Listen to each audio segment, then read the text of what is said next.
Hello good evening friends and welcome back to my channel maths insights.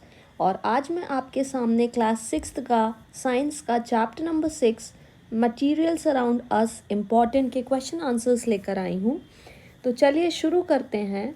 One है find the companion, link the following words by putting arrows between words that have a connection.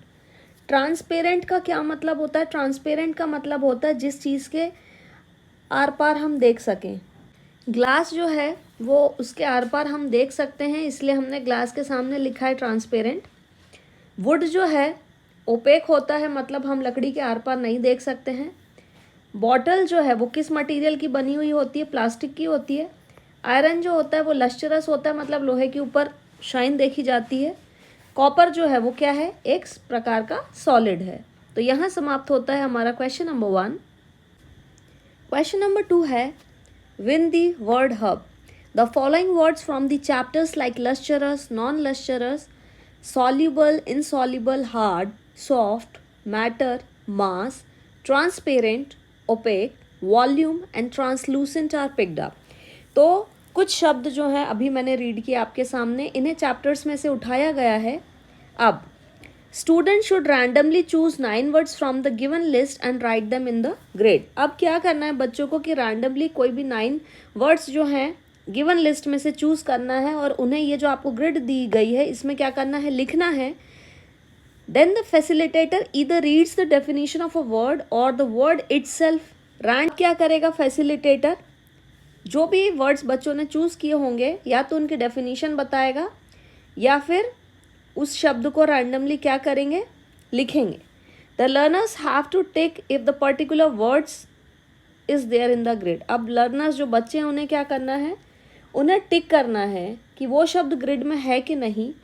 Whosoever finishes ticking of all the 9 words, और जो भी सारे 9 words को टिक कर लेगा वो बच्चा क्या हो जाएगा? विनर हो जाएगा। तो यहाँ हम देख लेते हैं ग्रिड में हमने सबसे पहले क्या क्या लिखा है। ग्रिड में पहला वर्ड हो गया लस्टरस, दूसरा हो गया नॉन लस्टरस, तीसरा हो गया सॉल्युबल, चौथा हो गया इनसॉल्युबल, पांचवा हो गया मास, छठवां हो गया मैटर, सातवां हो गया ट्रांसपेरेंट, आठवां शब्द हो गया ओपेक एंड आखिरी शब्द हो गया 9th वाला ट्रांसलूसेंट। अब हम देखेंगे लस्टरस का मतलब क्या होता है। Materials that have a shiny appearance are called as lustrous substances. ऐसे मटेरियल्स जो कि चमकते हैं, चमकते हुए दिखाई पड़ते हैं, जिनके ऊपर शाइन होता है, उन्हें हम कहते हैं लस्टरस सब्सटेंसेस। दूसरा है non lustrous substances. Again lustrous का उल्टा हो जाएगा। ऐसे मटेरियल्स जिनके ऊपर चमक नहीं होती, जो शाइन नहीं करते, उन्हें हम कहते हैं non lustrous substances. Soluble Materials that dissolve in water or other liquids are called as soluble substances. Soluble शब्द का मतलब होता है घुलने वाला। तो ऐसे मटेरियल जो पानी में घुल जाएं या और किसी लिक्विड में घुल जाएं, उन्हें हम क्या कहेंगे? उन्हें हम कहेंगे सॉल्युबल सब्सटेंसेस। इनसॉल्युबल सॉल्युबल का उल्टा है। तो ऐसे मटेरियल्स जो कि पानी में नहीं घुलते हैं उन्हें हम कहेंगे इनसॉल्युबल, मतलब ना घुलने वाले सब्सटेंसेस। मास क्या होता है? The quantity of matter contained in an object is called as mass. किसी भी एक ऑब्जेक्ट ने कितनी क्वांटिटी में अपने अंदर मैटर को समाहित करके रखा हुआ है, उसे हम कहते हैं मास। मास और वेट ऑलमोस्ट सिमिलर हैं एक दूसरे के। अगला है matter. Any that occupy space and have mass is called matter. Matter मतलब कोई भी एक ऐसा सामान जो कि जगह घेरे और जिसमें वजन हो, उसे हम क्या कहेंगे? मैटर कहेंगे। अगला शब्द है ट्रांसपेरेंट। अगेन मैंने आपको पहले ही बताया था कि ऐसी ऑब्जेक्ट्स, ऐसी चीज़ें जिनके आर पार हम देख पाएँ, उन्हें हम कहेंगे ट्रांसपेरेंट ऑब्जेक्ट्स या सब्सटेंसेस। ओपेक का मतलब होता है ऐसे मटीरियल्स या ऑब्जेक्ट्स जिनके आर पार हम नहीं देख सकते, उन्हें हम कहेंगे ओपेक मटीरियल्स। अब आ गया ट्रांसलूसेंट। ट्रांसलूसेंट का मतलब है ऐसे मटेरियल्स जिनके आर पर हम देख तो सकते हैं लेकिन हमें ठीक तरीके से दिखाई नहीं देगा, मतलब हम क्लियरली नहीं देख पाएंगे। तो इस प्रकार के जो ऑब्जेक्ट्स हैं उन्हें हम क्या कहेंगे? Translucent substances. तो आई होप आपको क्वेश्चन नंबर 2 समझ आ गया होगा।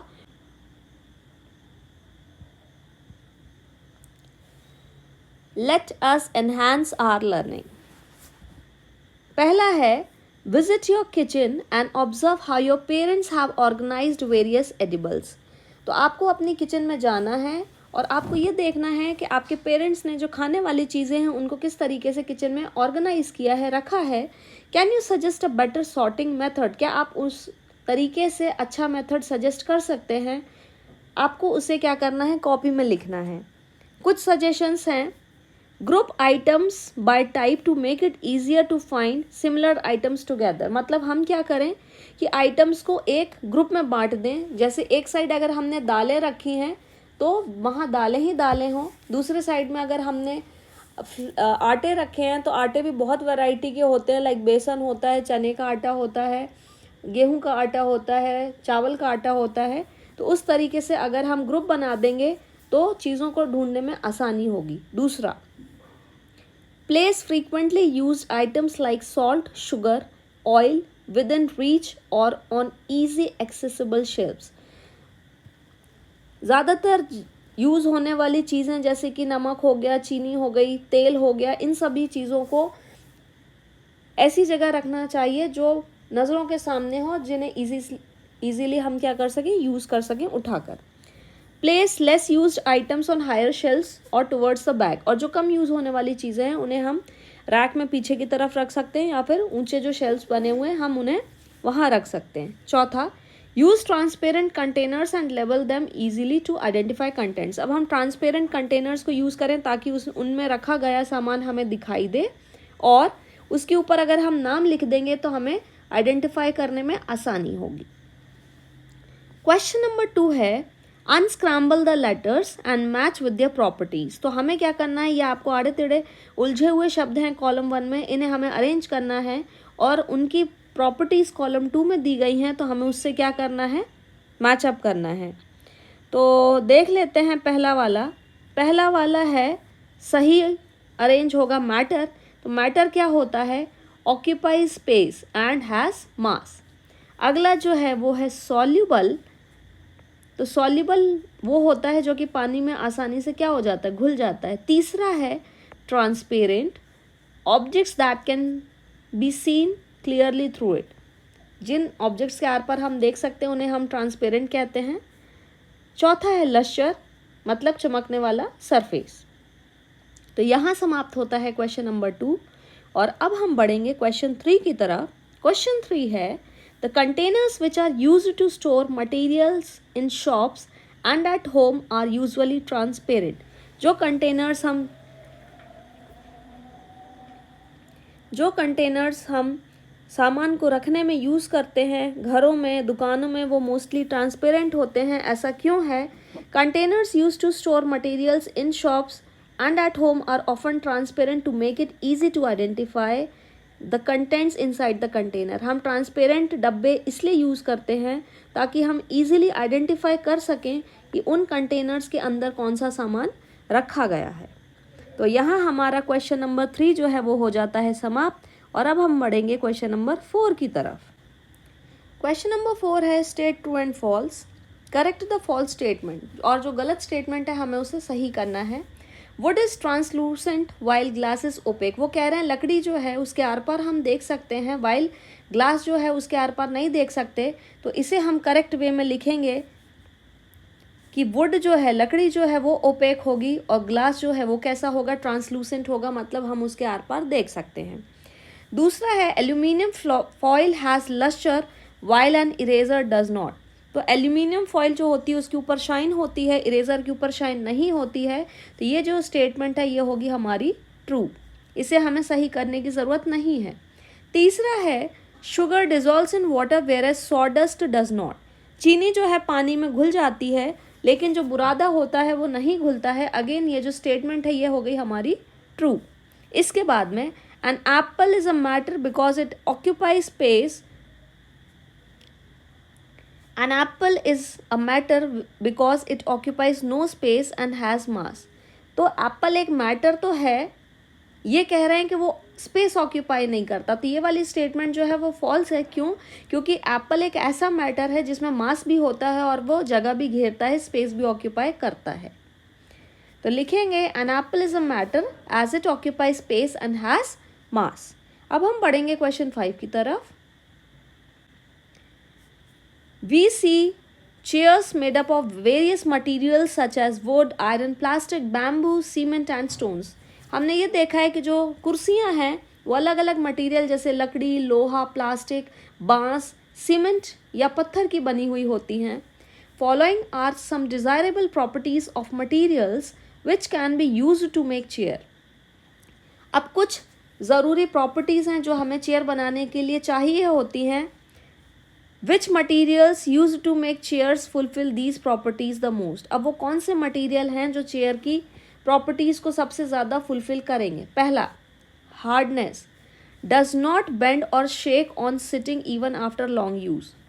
तो हमें हार्डनेस के हिसाब से मटेरियल बताना है, तो वो कौन कौन सा हो जाएगा, आयरन हो जाएगा, सीमेंट हो जाएगा, स्टोन हो जाएगा। ये मटेरियल्स जब हम यूज़ करेंगे तो वो जो चेयर है वो मजबूत होगी, वो बैठने के टाइम हिलेगी नहीं और उसे हम लॉन्ग टाइम तक क्या कर पाएंगे, यूज़ कर पाएंगे। दूसरा है लाइट वेट, वज़न में हल्की होनी चाहिए ताकि हम उसे एक जगह से दूसरी जगह रख सकें। तो इस टाइप की चेयर बनाने के लिए सबसे अच्छा मटेरियल होता है प्लास्टिक का, और कौन सा होता है, बैम्बू का। तीसरा है does not feel very cold when sitting during winters. अब हमें एक ऐसे मटेरियल की चेयर बनानी है जिस पर हम जब ठंड में बैठे तो हमें बहुत ज़्यादा गर्म। तीसरा वो कह रहा है कि हमें एक ऐसी मटेरियल की चेयर बनानी है जिस पर हम ठंड में बैठें तो हमें बहुत ज़्यादा ठंडा ना लगे, तो वो हो जाएगा बैम्बू एंड वुड चेयर्स। लकड़ी की और जो बांस की कुर्सियाँ होंगी वो बहुत ज़्यादा ठंडी नहीं होती हैं, इसलिए हम उन्हें ईजीली विंटर्स में यूज़ कर सकते हैं। चौथा, कैन बी क्लीन्ड रेगुलरली, हम उन कुर्सियों को रेगुलरली साफ़ कर सकें। And made to look new even after long use, और वो नई हमेशा दिखें। तो इसके लिए प्लास्टिक और जो लोहे की कुर्सियां हैं उन्हें हम रेगुलरली यूज़ कर सकते हैं, रेगुलरली उनकी सफाई कर सकते हैं और उन्हें हम नया भी दिखा सकते हैं लंबे यूज़ तक। तो आई होप क्वेश्चन 5 आप समझ गए होंगे। अब हम पढ़ेंगे क्वेश्चन नंबर 6 की तरफ। क्वेश्चन नंबर 6 है you need to have containers for collection of. आपको कुछ कंटेनर्स चाहिए फूड वेस्ट कलेक्ट करने के लिए, टूटे हुए ग्लास कलेक्ट करने के लिए, और जो पेपर वेस्ट होता है उसको कलेक्ट करने के लिए। Which materials will you choose for containers of types of waste. आप कौन से कंटेनर्स इस वेस्ट को कलेक्ट करने के लिए यूज़ करेंगे और कौन से मटीरियल की आप यूज़ करेंगे। पहला है फूड वेस्ट। फूड वेस्ट को कलेक्ट करने के लिए प्लास्टिक और metal containers are ideal for storing food waste. Metal के कंटेनर या प्लास्टिक के कंटेनर बहुत अच्छे होते हैं फूड वेस्ट को स्टोर करने के लिए। क्यों? क्योंकि वो ज़्यादा लंबे समय तक चलेंगे और ख़राब नहीं होंगे और उन्हें साफ़ करना क्या होगा, आसान होगा। अगला है अगर हमें टूटे हुए ग्लास को कंटेन करना है, रखना है, तो मेटल और हार्ड प्लास्टिक के कंटेनर जो है, मोटे प्लास्टिक के, मजबूत प्लास्टिक के या फिर मेटल के कंटेनर से वो बेस्ट होंगे।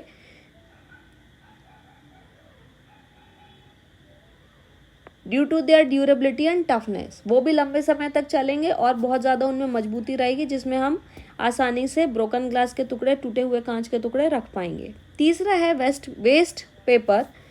लाइट वेट प्लास्टिक, जो हल्का प्लास्टिक होता है, कार्डबोर्ड जो होता है, गत्ते के जो कंटेनर्स होते हैं वो बेस्ट होते हैं वेस्ट पेपर को रखने के लिए।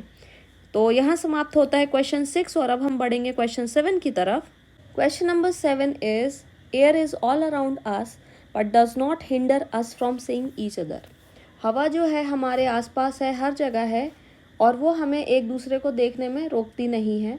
Where as if a wooden door comes in between, वहीं अगर लकड़ी का दरवाज़ा बीच में आ जाता है तो हम एक दूसरे को नहीं देख सकते हैं। इट इज़ बिकॉज एयर कैसी होती है, ट्रांसपेरेंट होती है, और वुडन डोर कैसा होता है, ओपेक होता है।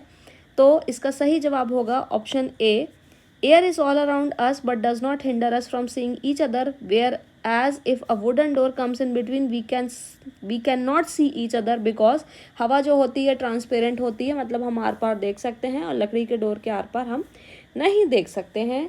तो ये हो जाएगा हमारा करेक्ट आंसर क्वेश्चन नंबर 7 का। और अब हम बढ़ेंगे क्वेश्चन नंबर 8 की तरफ। क्वेश्चन नंबर 8 है, imagine you have two mysterious materials X and Y. हमें ये मानना है कि हमारे पास दो ऐसे मटीरियल्स हैं जिनके बारे में हमें जानकारी नहीं है। When you try to press X material, जब आप एक्स मटीरियल को दबाते हैं तो आपको रिजिड लगता है and does not change its shape really, वो बहुत कड़क लगता है आपको और उसके शेप में कोई बदलाव नहीं आ रहा है। वहीं दूसरी तरफ जब आप मटीरियल वाई को क्या करते हैं, टच करते हैं, दबाते हैं, तो उसके शेप में क्या होता है, बदलाव आ जाता है। Now when you mix both materials in water, अब आप जब दोनों मटीरियल्स को पानी में क्या करते हैं, मिक्स करते हैं, तो केवल एक्स मटीरियल जो है वो घुलता है और वाई मटीरियल बिल्कुल भी नहीं घुलता है। कौन से मटीरियल्स हो सकते हैं एक्स और वाई, पहला सवाल ये है। Can you identify whether material x is hard और सॉफ्ट, क्या आप बता सकते हैं कि मटीरियल एक्स जो है वो हार्ड था या सॉफ्ट था। मटीरियल वाई के बारे में आपका क्या कहना है, और जो भी आपका आंसर है आपको जस्टिफाई करना है।